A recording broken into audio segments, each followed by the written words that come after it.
الحمد للہ رب العالمین والصلاة والسلام علی حبیبہ محمد وآلہ وصحبہ اجمعین۔ اعوذ باللہ من الشیطان الرجیم، بسم اللہ الرحمن الرحیم۔ کل ایک بہت اچھا سوال کیا کسی نے، اور واقعی بات قابل غور ہے کہ آج بھی قرآن حکیم وہی ہے ہمارے پاس جو آقا نامدار صلی اللہ علیہ وسلم پر نازل ہوا، اور ارکان دین بھی وہی ہیں، اوامر و نواہی بھی وہی ہیں، اللہ بھی وہی ہے اور اللہ کا نبی بھی وہی ہے، نبوت بھی وہی ہے۔ لیکن کیا وجہ ہے کہ اس زمانے میں مٹھی بھر لوگوں نے صحرا سے، خانہ بدوشی سے اور ایک بیاباد ملک سے اٹھ کر پوری دنیا کو مسخر کر ڈالا؟ آج جب کہ ہم دنیا میں اقوام عالم میں سب سے بڑی قوم اور آبادی کے لحاظ سے سب سے زیادہ ہیں، دنیا کی آبادی کم و بیش 6 ارب کے لگ بھگ ہے، جس میں 2 ارب کے لگ بھگ صرف ایک قوم ہے مسلمان، اور باقی 400 کروڑ میں یا 4 ارب میں 122 اقوام شامل ہیں۔ دنیا کی 122 معروف اقوام مل کر 4 ارب بنتے ہیں، جبکہ اکیلی ایک قوم مسلمان 2 ارب بنتی ہے، یعنی ہر تیسرا بندہ مسلمان ہے، اور ہمیں ہر جگہ مار پڑ رہی ہے، ذلیل و رسوا ہو رہے ہیں، ہمارا اپنا کوئی نظام نہیں ہے۔ جن ملکوں کو ہم اپنا ملک کہتے ہیں شاید وہ بھی ہمارے نہیں ہیں۔ جب ان کی پالیسیاں ہم اپنی مرضی سے نہیں بنا سکتے، جب ان میں نظام ہم اپنی مرضی کا رائج نہیں کر سکتے، جب ان کی صلح جنگ پہ ہمارا اختیار نہیں، کوئی ہمیں لڑا دیتا ہے، لڑ پڑتے ہیں، وہ روک دیتے ہیں، رک جاتے ہیں۔ پورا زور لگایا ہم نے بھی، پھر حکومت نے بھی کہ سودی نظام بدل جائے، اس کا متبادل نظام بھی بن گیا، اعلان بھی ہو گیا کہ 1 جولائی سے بلا سودی بینکاری ہم شروع کریں گے، لیکن IMF اور ورلڈ بینک نے روک دیا کہ تم ایسا نہیں کر سکتے۔ تو پھر اگر ملک ہمارا ہوتا تو وہ کیوں روک سکتے؟ یعنی اب ہمارا یہ عالم ہے بحیثیت قوم کہ صرف پاکستان نہیں، پوری مسلم دنیا میں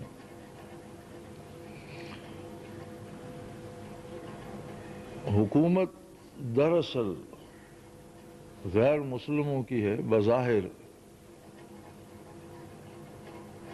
مسلمانوں کی ہے۔ تو اس کی کیا وجہ ہے کہ چند 100 افراد اقوام عالم پر غالب آ گئے اور 200 کروڑ مغلوب ہیں؟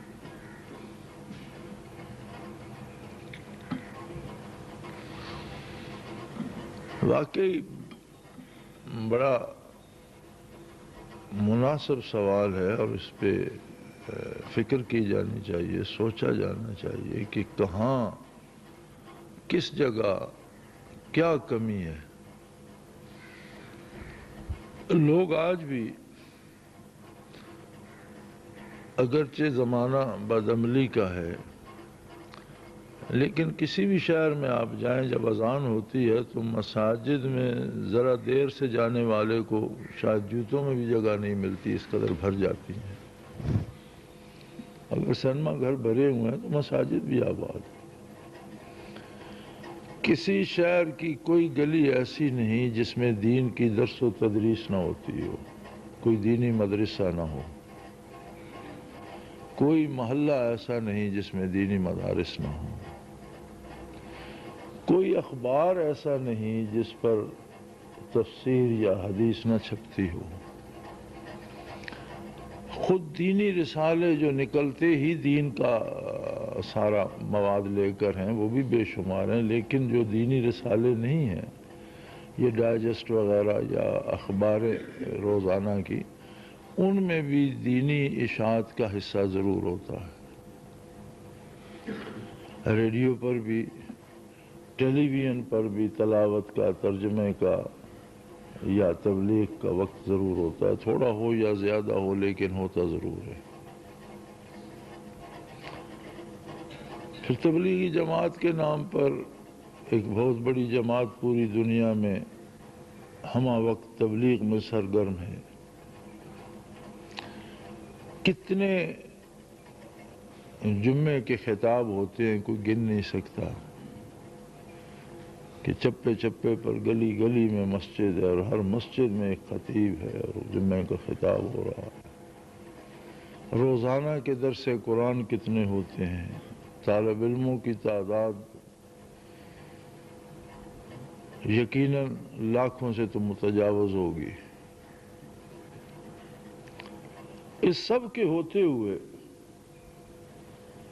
مسلمان من حیث القوم اور اسلام من حیث الطرز حیات کوئی حیثیت نہیں رکھتے۔ مسلمانوں کی بھی کوئی حیثیت، کوئی اہمیت، کوئی وقت نہیں ہے۔ جان بوجھ کر اہل مغرب نے وہ تیمور میں کرایا، عیسائیوں نے ہڑتال کر دی اور طوفان مچا دیا، کوئی پولیس فائرنگ سے 2-4 مر گئے۔ حکومت چونکہ وہاں مسلمانوں کی تھی، میرا خیال ہے 2 ہفتے کے اندر اندر وہاں اقوام متحدہ کی فوجیں پہنچ گئیں، پوری دنیا میں شور ہو گیا، بڑا ظلم ہوا ہے، مسلمانوں کی حکومت بدل کر علاقہ آزاد کرا کے عیسائیوں کے سپرد کر دیا گیا اور مسلمان فوجیں نکال دی گئیں، اور شاید سارا 2 ہفتے میں ہوا۔ نصف صدی سے زیادہ ہو گیا، کشمیر میں مر رہے ہیں مسلمان، فلسطین میں مر رہے ہیں۔ نہ فلسطین پہ یہودیوں کا کسی طرح کا کوئی حق بنتا ہے، نہ کشمیر پہ ہندوستان کا کوئی حق بنتا ہے، زبردستی قبضہ کر کے بیٹھے ہیں، اور روزانہ اس بے دردی سے قتل عام ہو رہا ہے۔ نہ اقوام متحدہ کو پوچھتی ہے، نہ کوئی فوج آتی ہے، نہ کوئی فریاد سنتا ہے، نہ کوئی پوچھتا ہے۔ خود ملک کے اندر دیکھ لیں کہ جب مساجد میں بندوق کے بغیر نماز ادا کرنا مشکل ہے تو باہر کیا عالم ہوگا۔ پیرا نہ ہو تو مسجد میں خطرہ ہے کہ بندے قتل ہو جائیں گے، تو باہر بازار میں اور باہر کیا عالم ہوگا۔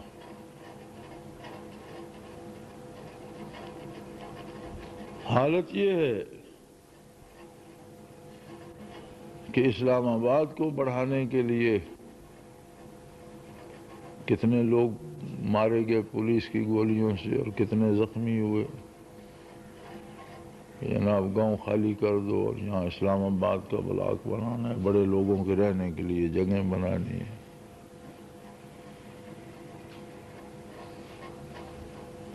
میرے خیال میں حکومت جگہ تو لے لیا کرتی تھی ہر زمانے میں، اور حکومت کو حق حاصل ہوتا ہے لے لیتی ہے، لیکن کبھی بھی گولی کے زور پر جگہ نہیں لی گئی، معاوضہ دیا جاتا ہے یا متبادل جگہ دی جاتی ہے یا کوئی انتظام کیا جاتا ہے، پتہ نہیں کیا ہو رہا ہے یہاں۔ تو اس سارے کا سبب کیا ہے؟ یقیناً کوئی چیز ایسی ہے جو عہد نبوی علیہ صاحب السلام میں تھی اور آج نہیں ہے۔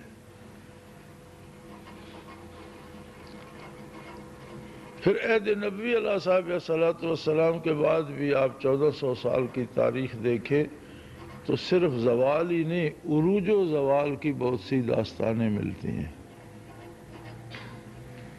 عروج بھی ہوا، زوال بھی ہوا۔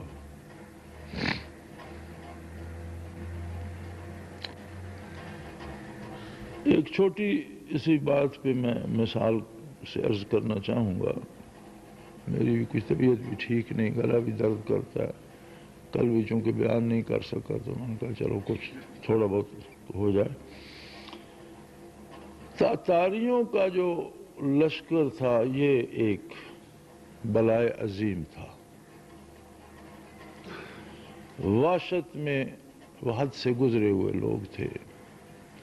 یہی نہیں کہ آبادیوں کو تہس نہس کرتے تھے، جنگلوں سے گزرتے تو جنگلی جانوروں کو بھی قتل کرتے جاتے تھے، جہاں پانی کے کنویں یا چشمے ہوتے ان میں زہر ڈالتے جاتے تھے۔ جس شہر کو فتح کرتے تو انسانی سروں کے مینار بناتے تھے اور اسے اونچا کرنے کے لیے حاملہ عورتوں کے پیٹ سے بچے نکال کر ان کے سر کاٹ کر بھی اس میں شامل کرتے تھے۔ رحم یا انسانیت نام کی کوئی چیز ان میں نہیں تھی۔ واشی ایسے تھے کہ جس ننگے گھوڑے پہ سوار ہوتے تھے، جس گھوڑے پہ سوار ہے بھوک نے ستایا تو اسی کی پیٹھ میں خنجر گھونپ کر اسی کا خون پی لیتے تھے۔ زندہ جانور کے گوشت کاٹ لیتے تھے اور بھون کے کھا جاتے تھے، باقی جانور زندہ پھرتا رہتا تھا، کچا بھی کھا جاتے تھے۔ بہت وحشی قوم تھی، اور اسلامی ریاستوں کو ایک سرے سے لے کر بڑی بڑی ریاستیں تھی۔ خوارزم شاہ کی حکومت تھی، بغداد کی بڑی مرکزی خلافت اور حکومت تھی، تقریباً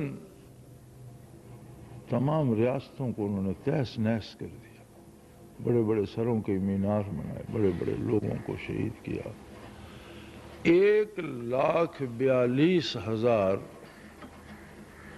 وہ معروف پیر اور گدی نشین ہیں جو تاتاریوں کی تاریخ میں ملتے ہیں، جو گرفتار ہو کر قتل ہوئے۔ بڑے بڑے جو معروف گدی نشین اور پیر تھے، 1,42,000 ان کی تعداد تاریخ میں ملتی ہے۔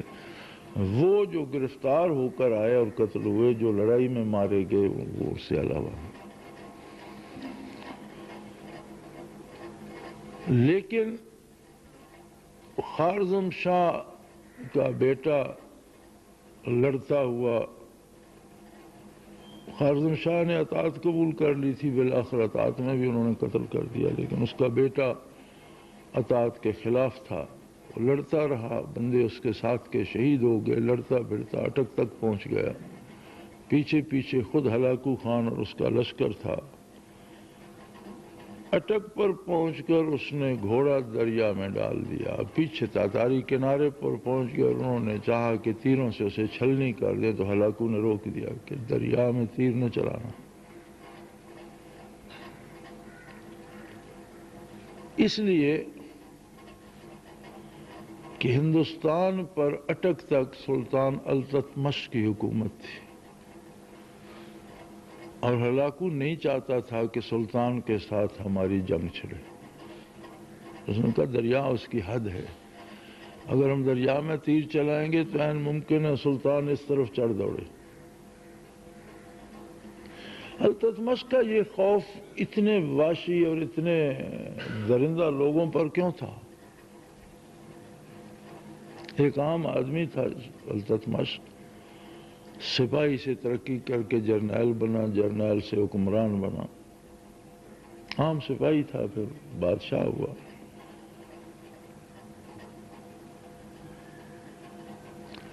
خواجہ بختیار کاکی رحمۃ اللہ تعالی علیہ کا شاگرد تھا، اور برکات نبوی سے اس کا سینہ معمور تھا اور ذاکر تھا، صرف بادشاہ نہیں تھا۔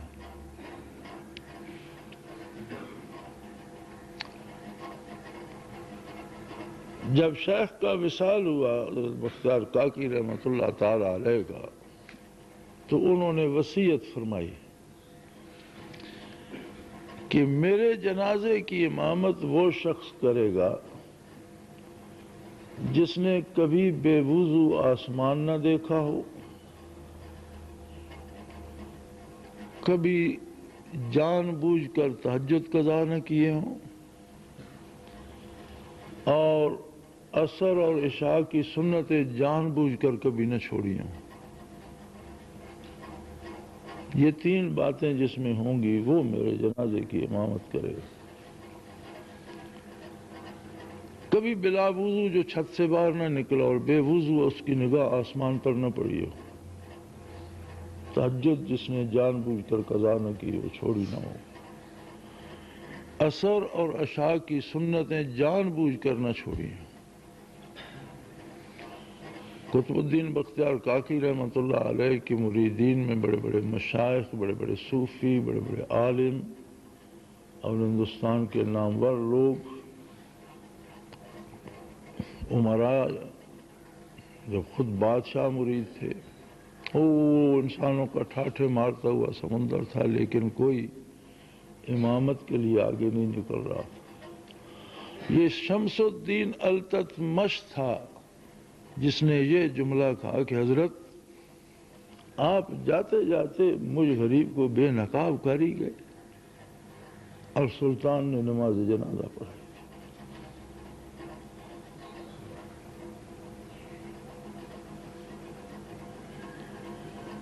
یہ تھے وہ لوگ، یہ بات تھی ان میں، یہ کمال تھا ان میں،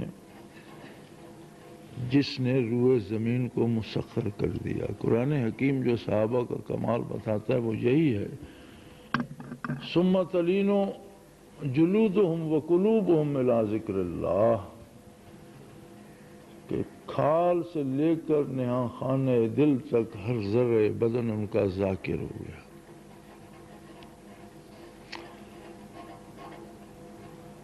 اور آپ تاریخ کو دیکھ لیں، جہاں جہاں آپ کو اسلام کا، مسلمانوں کا عروج ملے گا، وہاں کے حکمران بھی ذاکر ملیں گے، علماء بھی ذاکر ملیں گے، عوام بھی اللہ اللہ کرنے والے ملیں گے۔ اور جہاں جہاں اللہ اللہ چھوٹ گئی، ظاہری اعمال بے شک ہوں گے لیکن اصل وہ قوت نہیں رہے گی۔ ہاتھ پاؤں تو سلامت ہوتے ہیں مرنے والے کے، آنکھیں سر میں موجود ہوتی ہیں، دماغ سر میں موجود ہوتا ہے، دل سینے میں موجود ہوتا ہے، لیکن جب روح نکل جاتی ہے تو سب کچھ بیکار ہو جاتا ہے۔ ہمارے پاس اسلام کا ظاہر موجود ہے، نمازیں ادا کرتے ہیں، زکوٰۃ دیتے ہیں، حج کرتے ہیں، لیکن مغلوب ایسے ہیں کہ اس کے باوجود ہمیں سود کھانا پڑتا ہے، سودی نظام میں ہم اس طرح گھرے ہوئے ہیں۔ ایسے مغلوب ہیں غیر مسلم قوتوں سے کہ ہم اپنے مقدمات کا فیصلہ قرآن و سنت کے مطابق نہیں کر سکتے، غیر مسلموں نے جو جسے آئین و دستور بنایا اس کے مطابق ہی ہوگا۔ یعنی ہمارا ہونا نہ ہونے کے برابر ہے۔ جیسے وجود میں روح نہ رہے، ہاتھ پاؤں ہر چیز سلامت ہوتی ہے لیکن اس کا ہونا نہ ہونے کے برابر ہوتا ہے، تو اصل جو ہماری گم شدہ طاقت یا روح ہے من حیث القوم مسلمانوں کی، وہ ہے برکات نبوت، تعلیمات نبوت کے ساتھ روح ہے برکات نبوت، جو تعلیمات سے مقدم ہے، یزکیہم ویعلمہم الکتاب والحکمہ۔ ہم نے اس میں غفلت برتی۔ سلطان بیبرس ایک عام آدمی تھا لیکن اللہ کا بندہ تھا، اللہ اللہ کرتا تھا، ایک عام آدمی تھا، اس کے پاس حکومت بھی نہیں تھی۔ پہلے تو اس نے ایک مجاہدین کا لشکر بنایا، حسن بن صبا نے جن پہاڑوں میں جنت ارضی بنا رکھی تھی، حسن بن صبا باطنیوں کا امیر ہوا ہے، شیخ ہوا ہے، شیخ الجبال بھی کہتے ہیں، پہاڑوں میں رہتا تھا، اور اس نے باطنی فرقہ ایجاد کیا تھا، جو بظاہر مسلمان ہوتے ہیں اور بڑے بظاہر ولی اللہ کا روپ دھارے ہوتے ہیں، لیکن اندر سے اسلام کے سخت خلاف ہوتے ہیں، اور قرآن کے اپنے طرز کے معنی ایجاد کرتے ہیں کہ قرآن کا ظاہر کچھ اور ہے، باطن کچھ اور ہے، اس طرح کی خرافات بکتے رہتے ہیں۔ تو یہاں بھی کئی نامور مزار ہیں ایسے جو واقعی صوفی نہیں بلکہ باطنی ہیں، جیسے لاہور میں میاں میر صاحب، ملتان میں شمس تبریز، یہ معروف باطنی ہیں جنہوں نے کفر کے لیے بڑی خدمات ہیں جن کی، اور بظاہر مسلمانوں کے مرشد بنے ہیں، اور بھی بہت سے ہیں، بہرحال وہ موضوع نہیں ہے۔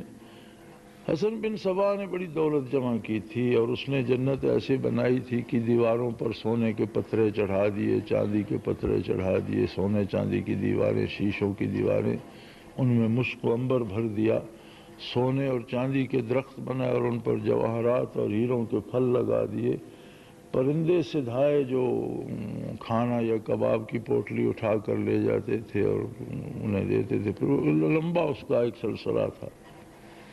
اب بیبرس اکیلا بندہ تھا، اللہ اللہ کرنے والا، لیکن مجاہد تکڑا آدمی تھا، اور یہ باطنی جو تھے یہ لڑائی کے طور طریقوں کے بڑے ماہر تھے، خاص کر خنجر زنی میں ان کا کوئی ثانی نہیں ہوتا تھا، یہ اس پہ بڑی مشق حاصل کرتے تھے، اور ہر باطنی کی آستین میں چھوٹا سا خنجر ہوتا تھا۔ بیبرس نے ان کی جنت کو لوٹنا شروع کیا، کسی نہ کسی کونے سے گھس جاتا، پہرے داروں کو قتل کرتا، اور جتنے اٹھا سکتا تھا، اور وہ 2-2.5 من اٹھا لیتا تھا، اتنے جواہرات کی گٹھڑی باندھ کے لے آتا، انہیں بیچ کر مجاہدین کا لشکر تیار کیا، بالآخر مصر کا تخت اس نے حاصل کر لیا۔ تاتاریوں نے اپنا لشکر بھیجا بیبرس کی سرکوبی کے لیے، ایک عیسائی عورت تھی، تاتاریوں کو عیسائی اور یہودی مسلمانوں کے خلاف لائے تھے۔ ہلاکو کے چچا کو یا باپ کو ایک عیسائی عورت پیش کی گئی تھی جب وہ بہت ضعیف تھا۔ ہلاکو چاہتا تھا کہ یہ خاتون میرے حرم میں آ جائے، باپ اس کا مر گیا۔ اس عورت نے یہ شرط لگائی کہ تم بیبرس کی کھال اتار کر لاؤ جو مصر کا فرمان روا ہے، اور اس کا بستر بناؤ، میں تمہارے بستر پر آؤں۔ ہلاکو کا بھتیجا تھا قبلائی خان، پوتا تھا چنگیز کا، اور بہت معروف جرنیل تھا چنگیزیوں کا، مانا ہوا جرنیل تھا قبلائی خان، بہت بڑا فاتح۔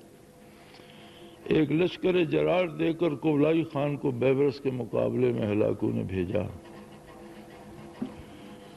اور وہ عورت بدبخت جو تھی وہ اس لشکر کے ساتھ گئی کہ میں اپنے ہاتھوں سے بیبرس کی کھال اتاروں گی اور اتار کر لاؤں گی۔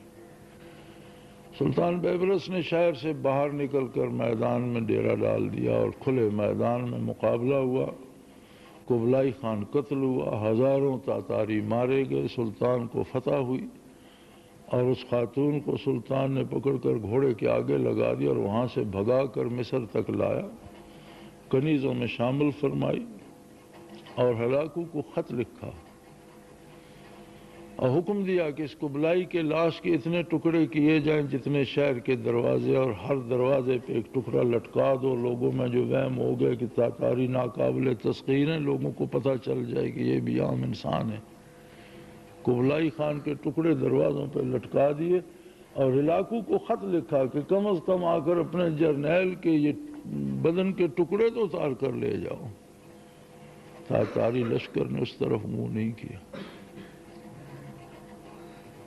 ساری مسلمان ریاستوں کو روند ڈالا، اپنا جرنیل مروا کر بھی، معروف جرنیل مروا کر بھی ادھر کا رخ بھی نہیں کیا، ہندوستان میں آنے کی جرت بھی نہیں کی۔ وجہ کیا تھی؟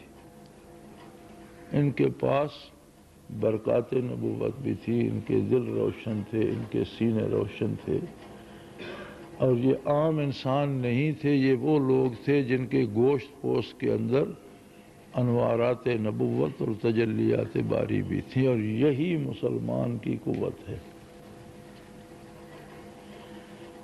خدا نخواستہ اگر یہ قوت مائنس کر دو تو پیچھے عام انسان رہ جاتا ہے۔